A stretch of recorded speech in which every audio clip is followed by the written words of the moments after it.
ஆண்டவராக இயேசுவின் நாமத்தில் தொலைக்காட்சி நேயர்களுக்கு அன்பின் வாழ்த்துக்கள். இந்த நாளின் செய்தி பார்வோனும் தேவனும். ஒருவேளை தலைப்பு வித்தியாசமா இருக்கலாம். அவனுடைய கருத்து என்னவென்றால், இன்றைக்கு தேவனை அறிந்த பலர், தேவ நன்மைகளை பெற்ற பலர் ஆசீர்வாதங்களையும் அவருடைய நன்மைகளை அனுபவிக்கிறார்கள். ஆனாலும் தேவனோடு கூட எதிர்த்து போராடுகிற மக்கள் ஏராளம். எனவேதான் பார்வோனும் தேவனும். இன்னைக்கு திருச்சபையில பார்வோனை போல் இருக்கிற மக்கள் ஏராளமா இருக்கிறார்கள். அன்றைய பார்வோன் தேவனோடு போராடினான். இன்றைய பார்வோன்கள் போதகரோடு போராடுகிறார்கள். அன்றைய பார்வோன் தேவனோடு கூட எதிர்த்து நின்றான். இன்றைய பார்வோன்கள் வசனத்திற்கு, சத்தியத்திற்கு, ஊழியத்திற்கு, தேவனுடைய அபிஷேக பெற்றோருக்கு எதிராக போராடுகிறார்கள். இதை நம் நாள்தோறும் கண்கூடாய் பார்க்கிறோம். இந்த ஊடகங்களிலே தேவனுக்கு விரோதமாய், தேவனுடைய ஊழியருக்கு விரோதமாய் போராடுகிற மக்கள் ஏராளம். அது அன்றும் தொடர்கிறது, இன்றும் தொடர்கிறது. அன்றைக்கு பார்வோன் போராடினான். இன்றைக்கும் அந்த பார்வோனின் ஆவி தேவனோடு, தேவ ஜனங்களோடு, தேவ பிள்ளைகளோடு, தேவ ஊழியரோடு போராடுகிறது. இது ஊழியம் செய்கிற மக்களுக்கு நன்றாய் புரியும். போராடுகிற மக்கள் ஏராளம். இன்றைக்கு அநேக ஊழியர்கள் சீக்கிரமே தங்கள் நாட்களை முடிக்கிறார்கள். வியாதி, பலவீனங்கள், அது பல காரணங்கள் உண்டு. அதுல ஒன்று மன அழுத்தங்கள். விசுவாசிகளால் அவருடைய ஜபங்கள், அவருடைய உழைப்பு, அர்ப்பணம் அத்தனையும் வீணாய் போனது போல ஒரு எண்ணம் பலர்களுடைய எல்லாருக்கும் உண்டு, எனக்கும் உண்டு. சில நாட்களுக்கு முன்பாக, ஆண்டுகளுக்கு முன்பாக எனக்கு ஒரு இதய பிரச்சனை. அப்பொழுது நான் மருத்துவமனைக்கு சென்றேன். ஆன்ஜியோ பண்ணும்போது 10 மல்டி பிளாக் இருந்தது. 10 மல்டி பிளாக்ஸ். அப்ப இந்த மருத்துவர் என்னை பார்த்து கேட்டார், நீங்கள் குடிப்பீர்களா? நான் சொன்னேன், பாஸ்டர். புகைப்பிடிப்பீர்களா? நான் சொன்ன ஒரு ஊழியர், 53 ஆண்டுகளாக ஊழியத்தில் இருக்கிறேன். அப்படியானால் இது எப்படி வந்தது? அவருக்கு ஆச்சரியம். அடுத்த அவர் ஒன்றை சொன்னார். அதாவது உள்ளத்துல வெளியே சொல்லக்கூடாத மன அழுத்தங்கள் உள்ள பிளாக் ஆயிடுமா. அது விஞ்ஞானத்தின் கூற்று என்று சொல்லுகிறார்கள். அது உண்மையோ சரியோ எனக்கு தெரியவில்லை. வெளியே சொல்ல முடியாத மன அழுத்தங்கள் சொல்ல வேண்டும். இன்றைக்கு எல்லா ஊழியர்களுக்குமே மன அழுத்தங்கள் உண்டு.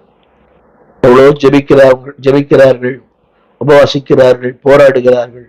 ஆனாலும் விசுவாசிகள் ஒரு ஊழியனுடைய அந்த மனதை புரிந்து கொள்வதில்லை.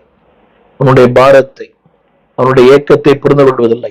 எனவேதான் இந்த மல்கியாவில தேவன் சொல்லுகிறார், மல்கியான் முதல் வசனத்துல தேவனுடைய பாரம். அப்படியானால் தேவனுக்கே பாரம் இருக்கும் போது ஊழியனுக்கு பாரம் இருப்பதில் ஒன்றும் அதுல சந்தேகம் இல்லை. எல்லாருக்கும் பாரங்கள் உண்டு. நீங்க வெளிப்படையான ஒரு ஊழியனை பார்க்கலாம். ஆனால் ஒவ்வொரு ஊழியனுக்குமே பல பாரங்கள் உண்டு. சொல்லக்கூடிய, சொல்லக்கூடாது. இன்றைக்கு அன்பான தேவ பிள்ளைகளே, தேவனோடு போராடின பார்வோன் ஒன்றுமில்லாமற் போனான். தேவனோடு எடுத்து நின்ற பார்வோன் இன்றைக்கு சரித்திரது இல்லாமற் போனான். இன்றைக்கு நான் சொல்ல விரும்புகிற வார்த்தை, தேவனோடு போராடும் போது, தேவ சித்தத்துக்கு, தேவ நோக்கத்திற்கு, தேவ ஊழியத்திற்கு எதிராக நீங்கள் போராடினால் ஒரு காலம் உடைய வாழ்க்கை ஜெயம் பெறாது. ஒரு காலம் உங்கள் வாழ்க்கை வெற்றி பெறாது. இன்றைக்கு ஊழியர்கள் கூட பாருங்களேன், அநேகமாக என்னோடு கூட நிறைய ஊழியர்கள் போராடினார்கள்.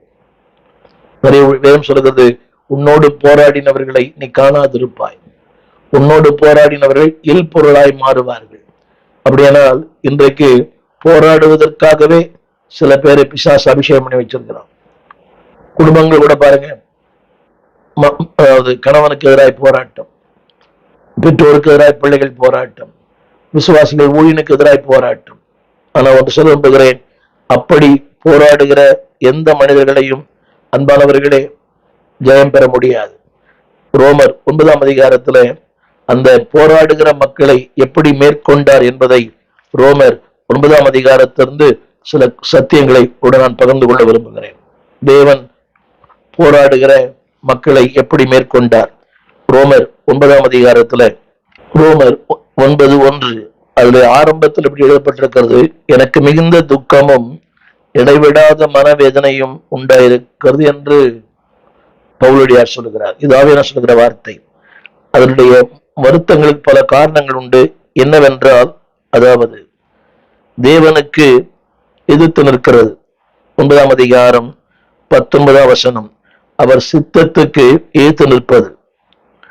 அடுத்த வசனம் ரோமர் 9:20, மனுஷனே, தேவனோடு எதிர்த்து தர்க்கிப்பதற்கு நீ யார்?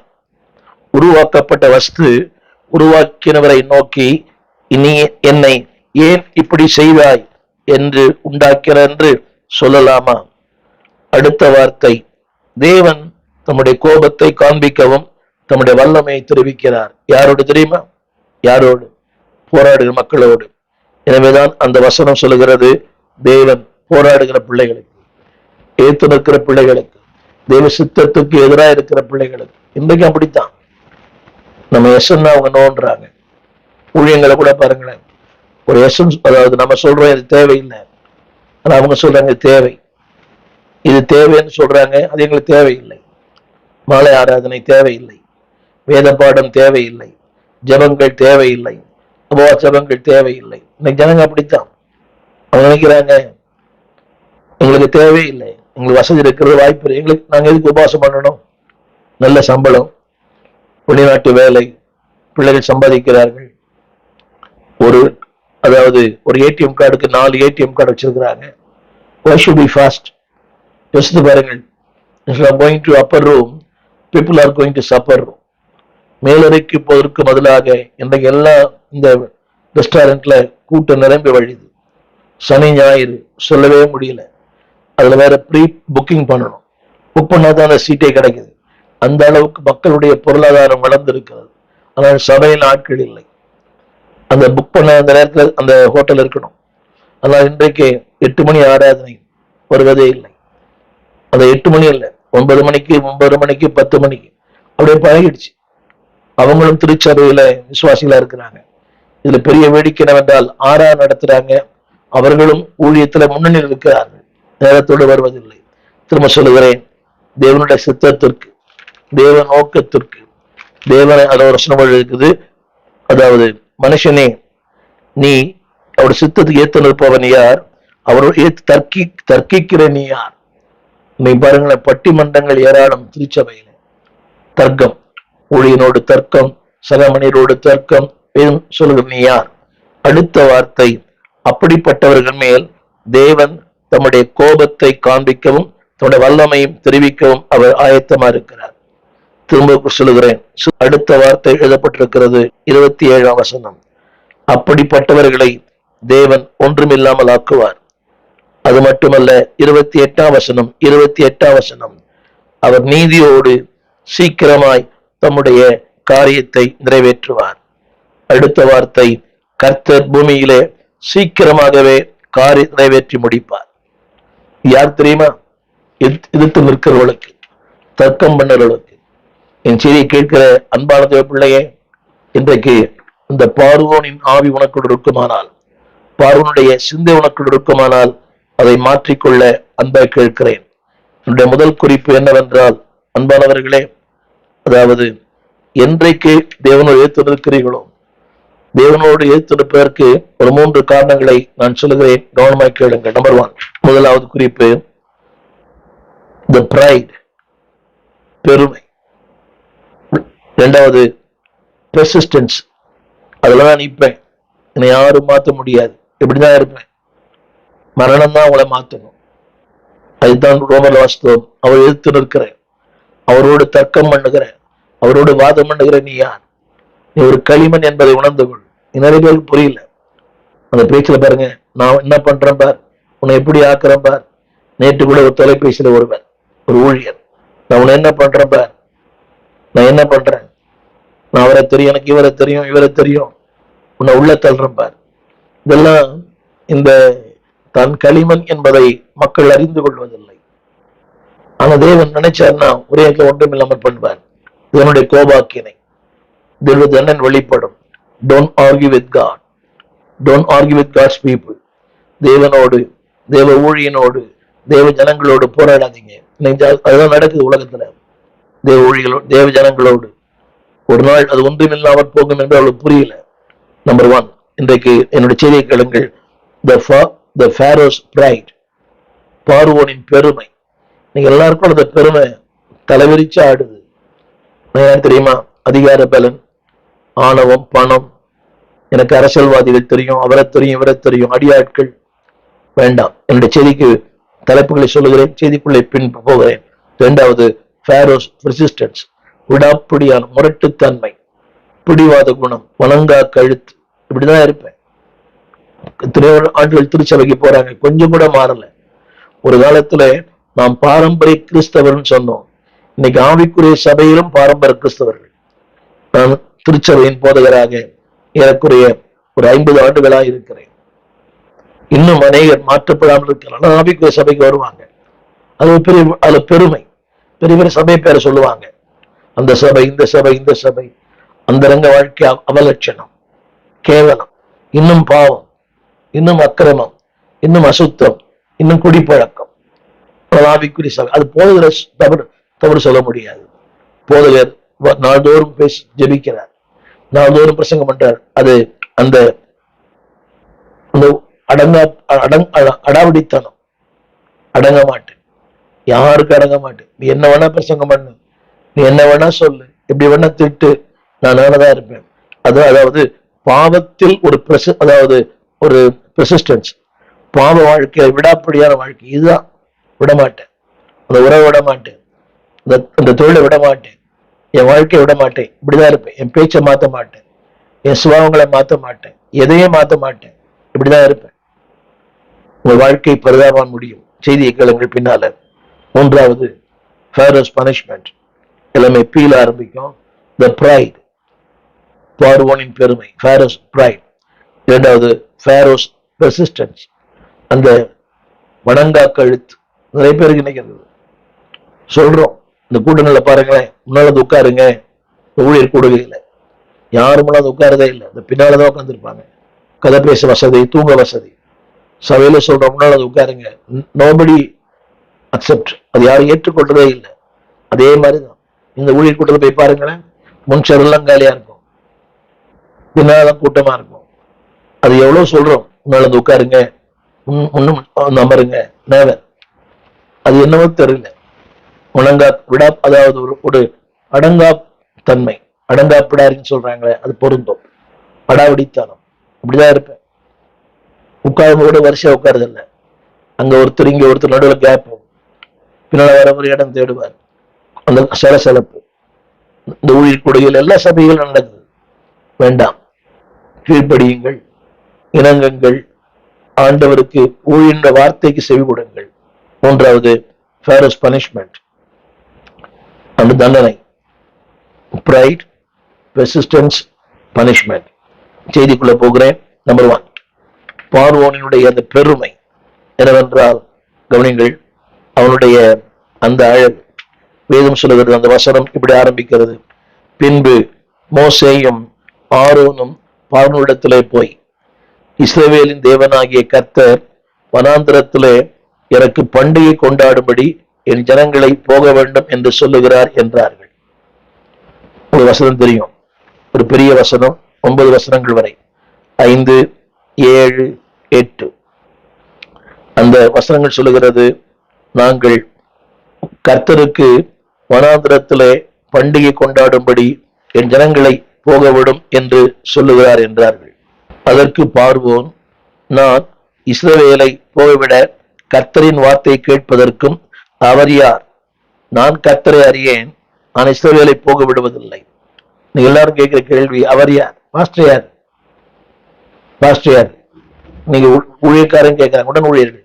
என்ன ஒரு பெரிய ஆளா? நீங்க சொன்ன கேட்கணுமா? அன்பானே, இது உங்கள் அழிவுக்கும் உங்கள் தண்டனைக்கும் அது ஒரு ஏதுவாய் மாறிவிடும். Your pride will lead into perish. உங்களுடைய பெருமை உங்களை ஒன்றுமில்லாமல் ஆக்கிடும். எத்தனையோ பேர் இன்றைக்கு ஆணவத்தில் அழிக்கப்பட்டார்கள். இன்றைக்கு திருச்சபை போகிற தேவ பிள்ளையே, பெருமை வேண்டாம், ஆணவம் வேண்டாம், அகங்காரம் வேண்டாம், தாழ்மையா இரு. நீங்க பெரியவரா இருக்கலாம், படித்தவரா இருக்கலாம், உங்கள் போதவரை விட நீங்கள் அறிவுள்ள சிறந்தவரா இருக்கலாம். வசதி படைத்தவரா இருக்கலாம். எத்தனையோ திருச்சபைகளில போதகரை ஆட்டி படைக்கிற விசுவாசிகள் நம்ம ஊடகத்துல பார்க்கிறோமே. போதகரை அடிக்க போகிற மக்கள்லாம் இருக்கிறாங்க. நாற்காலை தூக்கி வீசுகிறவர்கள், போதகரை கீழே தள்ளுகிறவர்கள், இதெல்லாம் நீ ஊடகத்துல வருது. இதெல்லாம் அறியாமை. அது எங்கு கொண்டு போகும்? அழிவுக்கு கொண்டு போகும்.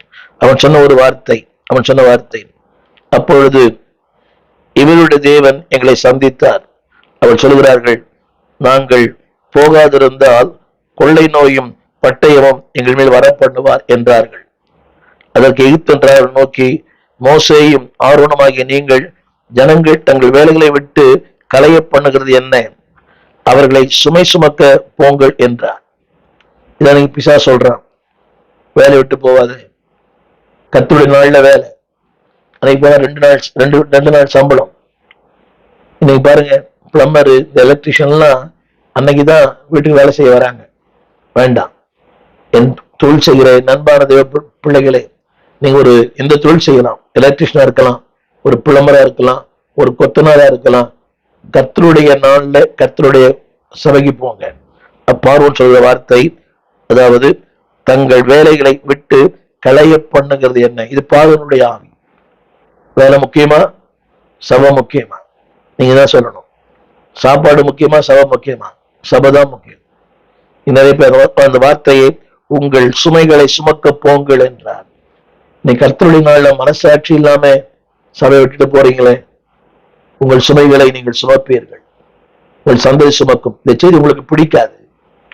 இது அப்படி நீ வர பிரசங்கெல்லாம் அல்லு அல்லு அல்லு. இதுல ஒரு பிரசங்கர் பேசுறார், அள்ளி கொண்டு போங்கள். இதை ஆசீர்வாதத்தை அல்லு அல்லு அல்லு. முழுக்க முழுக்க அதான் செய்தி. அள்ளுங்கள், ஆசீர்வாதத்தை அள்ளுங்கள், ஆசீர்வாதத்தை அள்ளுங்கள்.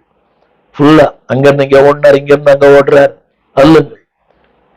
அள்ளுவதற்காக தேவன் அழைக்கவில்லை, அவருக்கு அர்ப்பணிக்கிற அழைத்திருக்கிறார். அர்ப்பணிங்கள், அர்ப்பணிங்கள், அவர் எல்லாம் தருவார். உங்கள் வானத்தின் பகனில் திறந்து இடம் கொள்ளாமற் போக மட்டும் உங்களை ஆஸ்வதிப்பார். அள்ளுவது வாழ்க்கை நோக்கம் அல்ல. இதையா அல்லனா? இன்னைக்கு நிறைய பேருக்கு அதுதான். இதையா அள்ளி கொண்டு போகணும். அடுத்தவங்க சொத்தை, அடுத்தவங்க இடத்தை, அடுத்தவங்களுடைய உடைமைகளை, அடுத்தவருடைய சாட்சியை இல்லை. உங்களுக்கு என்பது என்ன வைத்திருக்கிறார், நிச்சயமா தருவார். டோன்ட் அதற்கு ஸ்ட்ரைவ். அதுக்காக போராடாதீங்க, அதுக்காக ரொம்ப கஷ்டப்படாதீங்க. தேவன் செய்வார். அடுத்த சொல்லப்பட்டிருக்கிறது அடுத்த வார்த்தை, எகிப்தின் ராஜாவோட நோக்கி, நீங்கள் உங்கள் வேலையை விட்டு களைய பண்ணுகிறது என்ன? அடுத்த வார்த்தை 5ஆம் வசனம், பார்வோம், இதோ அவர்கள் சுமை சுமக்கரை விட்டு ஓய்ந்திருக்கும்படி செய்கிறீர்களே. பார்வன் அந்த வசனம் பார்த்தீங்களா? சுமை சுமப்பதை விட்டு ஓய்ந்திருக்கும்படி செய்கிறீர்களே. கர்த்தருடைய நாள் என்ன பண்றீங்க? ஓய்ந்திருக்கிறீங்களா? சுமை சுமக்கிறீங்களா? அன்னைக்கு அதே வேலைதான். அன்பான தேவ பிள்ளைகளே, ஒரு சின்ன வேண்டுகோள், கர்த்தருடைய சபைக்கு போகும் எளிமையாய் சமைத்து சாப்பிடுங்கள். சபைக்கு போயிட்டு நல்லா சாப்பிடுங்க. போறதுக்கு முன்னாடி எளிமையான ஒரு சாப்பாடு. ஏன்னா இந்த ஆகாரத்தை விட அந்த ஆகாரம் தான் மேல. 40 நாள் அந்த தண்ணீரை குடித்து இரவு பகலும் அவன் ஓரே நடந்து போனான். அந்த ஆகாரம் இல்லாம இந்த ஆகாரம் சாப்பிட்டு ஒன்றும் பிரயோஜனம் இல்லை. இது ஒரு நாள் ஒரு வழியும் ஒன்றுமில்லாமல் போகும். ஆனா உள்ளான மனுஷன் நாளுக்கு நாள் பலன். வாழ்க்கையின் பாடுகளை சந்திக்க இந்த பலன் முக்கியம் இல்லை, உள்ளான பலன் முக்கியம். அந்த உள்ளான பலன் வரும்போது வாழ்க்கையில எந்த நபரை சந்திக்க முடியும்? சத்துருக்களை சந்திக்க முடியும், எகிப்தியனை சந்திக்க முடியும், பெலிஸ்தியனை சந்திக்க முடியும், எபூசியரை சந்திக்க முடியும், எந்த மனிதனை சந்திக்க முடியும், எந்த போராட்டங்களை சந்திக்க முடியும். தேவை உள்ளான ஆகாரம். நிறைய பேருக்கு அதை விரும்பல. நிறைய பேர் விரும்பல. ஊழியர் கூட நல்ல ஆகாரம் கிடைக்குது, ஆனா ஒரு எளிமையான சாப்பாடு. இது என்ன சாப்பாடு? அன்பானது, யாரையும் குற்றப்படுத்த விரும்பவில்லை. உள்ளான ஆகாரத்தை விரும்புங்க. உள்ளான ஆகாரம் தான் முக்கியம். வெளியான ஆகாரம் தேவை. ஆனால் அப்பத்தினால் மட்டுமல்ல, தேவனுடைய வார்த்தையினாலே மனிதன் பிழைப்பான். அந்த வசனம் பார்வன் சொன்ன வார்த்தை, சுமை சுமக்கரை விட்டு விட்டு நீங்கள் ஓய்ந்திருக்கும்படி இருக்கிறீர்களே. கர்த்தருடைய நாள் கர்த்தருக்கு தானே. கர்த்தருடைய நாள் கர்த்தருக்கு சொந்தம் அல்லவா? ஆனால் அவன் சொன்ன வார்த்தை அவன் பார்வோம், திரும்ப சொல்லுகிறேன், என்றைக்கு கர்த்தரை ஆராதிக்க, கர்த்தருடைய சித்தத்தை செய்ய ஏத்து இருக்கிறீர்களோ? 5:9, யாத்திரை 5:9. முன்னிலும் அதிக வேலை, முன்னிலும் அதிக கஷ்டம். என்னைக்கு கர்த்தருடைய ஊழியத்தை, கர்த்தருடைய சபை விட்டு போறீங்களோ, 5:9, முன்னிலும் அதிக வேலை, முன்னிலும் அதிக சுமை, முன்னிலும் அதிக கஷ்டம். என் அன்பு தேவ பிள்ளைகளே, டோன்ட் மிஸ் த சர்ச். ஆரம்பத்தில் சொன்னேன், பெருமை வேண்டாம். நீங்க பெரிய ஆளா இருக்கலாம், நீங்க ரொம்ப சூப்பர் ஆளா இருக்கலாம், பெருமை வேண்டாம். முதலாவது எதிர்த்திருப்பதற்கு என்ன காரணம் என்று சொன்னேன், பிரைட், பார்வோனுடைய பெருமை. நான் என்னால முடியும். நீங்க எல்லாம் கேட்கிறாங்க, சபைக்கு போல வாழ முடியாதா? சபைக்கு போல நல்லா இருக்க முடியாதா? எல்லாரும் சபைக்கு போறாங்களா? அவங்க நல்லா இல்லையா? எல்லாரும் தேவ பயில் படிக்கிறாங்களா? பயில் படிக்காது நல்லா இல்லையா? எல்லாரும் ஜெபம் பண்றாங்களா? ஜெபம் பண்ண நல்லா இல்லையா? நல்லா இருப்பாங்க கொஞ்ச நாளைக்கு. ஆனால் வசனம் சொல்லுகிறது, முன்னிலும் அதிக வேலை, தேவையற்ற வேலை, முன்னிலும் அதிக சுமை, முன்னிலும் அதிக கஷ்டம். அது என்ன தெரியுமா? அது மட்டுமல்ல, அவன் சொன்ன ஒரு வார்த்தை, வீண், அதாவது தேவனுடைய வார்த்தைக்கு செவி கொடுக்க முடியாத நிலைமை. நான் 3 வேணும் சொல்ல விரும்புகிறேன். பார்வோனின் பெருமை. Number 1, the pride of race. சில பேருக்கு அந்த இனப்பெருமை, ஜாதி பெருமை நிறைய பேருக்கு இருக்குது. அந்த ஜாதி, நாங்க இந்த ஜாதி. ஹலோ, உலகத்திலே சொல்றாங்க, ஜாதி 2 ஒழிய வேறு இல்லை. 2 ஜாதி தான், பாவி பரிசுத்தவான். இன்னைக்கு ஊழியத்தில் இருக்கிற மிகப்பெரியவர்கள் கூட ஜாதி பார்க்கிறாங்க, எல்லாம் ஜாதி ஏத்து பேசுறாங்க. ஆனா சொந்த குடும்பம் ஜாதி பார்த்தா பண்றாங்க. இன்னைக்கு மன்னிக்க வேண்டும், மன்னிக்க வேண்டும். நல்ல வளர்ந்த ஊழியர்கள், பிரபலமான ஊழியர்கள் எல்லாரும் அல்ல, ஒரு சிலர் வசதி, வாய்ப்பு, கேஷ், கலர், காஸ்ட், கிரைஸ்டே இல்லைங்க. நீங்க ஜாதி பார்க்காத, நான் பார்த்த அளவுக்கு ஒரு சிலர் தான். நல்ல பிரசங்கம், பிரபலமானவர்கள், ஊரறிந்தவர்கள், ஆனால் ஜாதி பார்க்கிறாங்களே. அதுக்கு காரணம் அவங்க சொல்லலாம். உங்களுக்கே தெரியும், உங்களுக்கே தெரியும் யார சொல்றோம். they are well known preachers. அது தவறா சரியா என்ற வார்த்தையோட நான் வர விரும்பவில்லை. நான் சொல்ல வந்த கருத்து, the pride of race, இனப்பெருமை. 2வது, the pride of place, அந்த இருக்கும் இடத்தை குறித்த பெருமை. நான் எகிப்தில் இருக்கிறேன், சிங்காசனத்தில் இருக்கிறேன், அரசாட்சி பண்ணுகிறேன், ஆளுகை செய்கிறேன். அந்த இடம் மாறிடுமே. நீங்க நான் பார்க்கிறோம், அரசியல்ல கூட எப்படி இருந்தவர்களா நீங்க எப்படி ஆயிட்டாங்க? ஒண்ணும் இல்லையே. சிறைச்சாலையில கோலேச்சினவர்கள், அதாவது ஒரு நாட்டையே, ஒரு மாநிலத்தையே, ஒரு வர்க்கத்தையே ஆண்டவர்கள் இன்றைக்கு ஒன்றும் இல்லை. இதுதான் வாழ்க்கை. இன்னைக்கு சில பேருக்கு அது பெருமை. அவங்க சொல்லும் போதே, நாங்கள் அங்க இருக்கிறோம், அங்க இருக்கிறோம், இங்க இருக்கிறோம். நீங்க இருக்கிற இடத்துல தைரியமா சொல்லுங்க. சென்னையில ஒரு பின்தங்கிய இடங்கள், வட சென்னையில நான் இருக்கிறேன். நான் பிறந்தது வட சென்னை, வாழ்வது வட சென்னை, ஊழியம் செய்ய வட சென்னை. வட சென்னையிலும் அதாவது தங்கசாலை ஒரு இடத்துல இருக்கிற 7 கிணறு, ஒரு பின்தங்கிய இடம்தான். அதிகமாக படித்தவர்கள் இல்லை, படித்தவர்கள் இல்லை. ஆனாலும் நாசரேத்திலும் ஒரு நன்மை உண்டாக தேவன் செய்வார். It is not a place. இன்னைக்கு இந்த பெண்ணு பார்க்கும் போதெல்லாம் இடம் பார்க்கறாங்க. அந்த இடமா? ஐயோ அதுவா? அந்த இடத்தின் பேரை சொல்லி வேண்டாம். எந்த இடத்திலும் தேவன் அற்புதங்களை செய்ய முடியும். தேவனுக்கு இடம் ஒரு பொருட்டு அல்ல. நாசரேத்து நன்மை உண்டாக செய்வார். இன்னைக்கு நண்பானதே பிள்ளைகளை இடத்தை பார்க்காதீங்க. அநேகர் அந்த இடம் மோசமான இடம், அந்த இடம் மோசமான இல்லை, நாமே மோசமான இடத்துல தான் வந்தோம். கொஞ்சம் அந்த இடத்துக்கு மதிப்பு கொடுக்காதீங்க. இடத்தில் வசிக்கிற மனிதருக்கு மதிப்பு தாருங்கள். திரும்ப திரும்ப நான் ஐ பிராக்டிஸ் இட். நான் இடம் பார்க்கல, ஜாதி பார்க்கல, அவங்களுடைய கேஷ் பார்க்கல, கலரையும் பார்க்கல. 3 பெண் பிள்ளைகள். நான் சொல்ல வந்த கருத்து என்னவென்றால், இந்த ரேஸ் வேண்டாம், இனம் ஜாதி வேண்டாம். 2வது பிளேஸ், அந்த இருக்கும் இடம். அது இடம் மாறலாமே, வாடகை வீடு தான், எங்க வேணா இருக்கலாம். ஒரு பெரிய பெருமை. நான் ஓஎம்ஆர் இருக்கிறேன், அண்ணா நகர் இருக்கிறேன், நான் திருவான்மை, அந்த இன்னைக்கு இருக்கிற மிகப்பெரிய காஸ்மோபாலிட்டன் பிளேசஸ் அங்க இருக்கிறேன். அது ஒன்றும் அதுல பெருமை இல்லை. நாசரேத்தில் தான் நன்மையை ரட்சகர் தோன்றினார். மூன்றாவது பெருமை the pride of face. சில பேருக்கு அந்த நிறப்பெருமை இது எல்லா இடத்துல இருக்குது. இன்னைக்கு எல்லா ஆண்களும் பெண்களும் இன்றைக்கு அதிகமான பேர் எண்ணங்களை பார்ப்பதில்லை, வண்ணங்களைத்தான் பார்க்கிறார்கள். ஃபேஸ். நீங்க பாருங்க, எல்லாரும் சொல்றாங்க இந்த பெண் பிள்ளைகள்லாம் மாப்பிள்ளை கிடைக்கல, பையன் சொல்றான் எனக்கு பெண்ணு கிடைக்கல. இது பொய். அவன் பார்க்கறதெல்லாம் இந்த மூடு தான். ரேஸை பார்க்கறான், பிளேஸை பார்க்கறான், ஃபேஸை பார்க்கறான். இந்த ரேஸையும் பார்க்காதீங்க, பிளேஸையும் பார்க்காதீங்க, நீங்க ஃபேஸையும் பார்க்காதீங்க. இன்னைக்கு அழகு இருக்கும், நாளைக்கு அழகு போயிடும். அன்னைக்கு ஒருத்தர் கேட்கிறாரு, அதாவது பொண்ணு சிவப்பா இருக்குமா? பொண்ணு சிவப்பா இருந்தா என்ன பிரயோஜனம்? நீங்க நிறைய பாருங்க, இந்த அன்பு கூறுதல்லாம், இந்த அன்பு திருமணங்கள்லாம் எதை பார்த்து கல்யாணம் பண்றாங்க? அழகு, ஒரு கவர்ச்சி தானே. கொஞ்ச நாள் கவர்ச்சி எல்லாம் போயிடுது, அழகெல்லாம் அற்று போகும், எழில் ஏமாற்றம். நமக்கு தெரிந்த எத்தனை திரைப்பட நடிகைகள் இன்றைக்கு பார்த்தீங்கன்னா அவலட்சணமா இருக்கிறாங்க. ஒரு காலத்துல அவர்கள் கனவு கண்ணிகளா இருந்தார்கள். இன்றைக்கு உங்களை பாருங்களேன், ஒரு வழிந்து உருக்குலைந்து இருக்க. இதான் வாழ்க்கை. எனவே அன்பானவர்களே, தேவனோடு ஏற்றிருக்க வேண்டாம், பெருமை வேண்டாம். 1-9 வசனங்கள் வரை யாத்திரம் 5-1-9 வசனங்களை பெருமை பெருமை பெருமை, அந்த பெருமை வேண்டாம். அடுத்தது பெர்சிஸ்டன்ஸ்.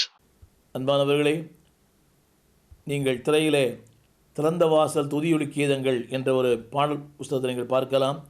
ஏறக்குறைய ஒரு 773 பாடல்கள், புதிய பாடல்கள், பழைய பாடல் இருக்கிறது. சபையிலே பாடி கர்த்தரை ஆராதிக்க இந்த புஸ்தகத்தை வெளியிட்டிருக்கிறோம். இது ஊழியர்களுக்காக, சபைகளுக்காக நாங்கள் அதை குறைந்த விலையிலே கொடுக்கிறோம். இந்த பாடல் உங்களுக்கு தேவையானால் நீங்கள் எங்களோடு கூட தொடர்பு கொள்ள முடியும். இந்த கீழ்காணும் இந்த தொலைபேசிகளை எங்கள் தொடர்பு கொள்ளலாம். கூகுள் பே, அதில் நீங்கள் பணம் அனுப்பலாம். ஊழியர்களுக்கு அதில் சலுகைகள் உண்டு. நீங்கள் மொத்தமாக வாங்கும்போது அதை நாங்கள் உங்களுக்கு சலுகை செய்வோம். நீங்கள் பாடி கர்த்தரை மையப்படுத்த அன்போடு கேட்டுக்கொள்கிறோம். இது ஏறக்குறைய ஒரு 50,000 பிரதிகள் வரைக்கும் வெளியிட்டிருக்கிறோம். திறந்த வாசல் துதியொலி கீதங்கள். தமிழ் பேசுகிற பல இடங்களிலே இந்த பாடல் பாடப்படுகிறது. பழைய புதிய பாடல்கள் எல்லாவற்றையும் தொகுத்து வெளியிட்டிருக்கிறோம். பாடி பரமனை மையப்படுத்துங்கள். God bless you. கர்த்தர் ஆசீர்வதிப்பாராக. எங்கள் விலாசம் போதகர் ஸ்டீஃபன் தேவகுமார், திறந்த வாசல் சபை, நம்பர் 65, பரமானந்த தெரு, 7 கிணறு, சென்னை 600001. தொடர்புக்கு 9841839287.